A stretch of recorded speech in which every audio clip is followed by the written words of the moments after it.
L'origine du badminton en France, c'est un jeu de cours d'abord, commencé sous François Ier, mais en fait il s'est beaucoup répandu à partir de la période du jeu de paume, très répandu sous Louis XIV. Et on jouait à la courte paume dans des salles, et les raquettes de la courte paume étaient idéales pour être utilisées au jeu du volant. Alors on a des traces historiques comme le tableau de Chardin, 1741, la demoiselle au volant, et en fait ça a été répandu comme jeu d'éducation. Et donc on est sorti de l'époque du jeu d'éducation avec le badminton codifié en Angleterre en 1873. Il est venu en France en fait qu'à partir du début des années 1900, du côté de la Normandie d'abord, et encouragé par beaucoup d'Anglais, sur Paris aussi et un peu dans le sud. Mais la réalité, c'est que le jeu du volant continuait, et le badminton, sport de salle codifié, avait très peu d'audience et était plutôt dans des sphères tennistiques et assez fermées.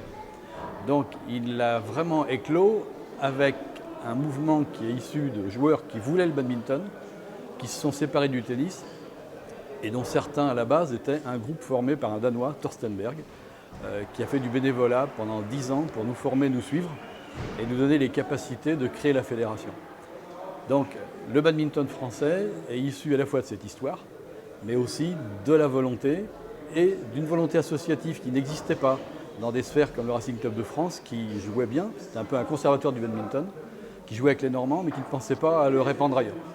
Et quand on s'est séparé du tennis, on avait nos forces vives déjà formées grâce à Thorsten Berg, le Danois, et on a pu tout de suite progresser énormément.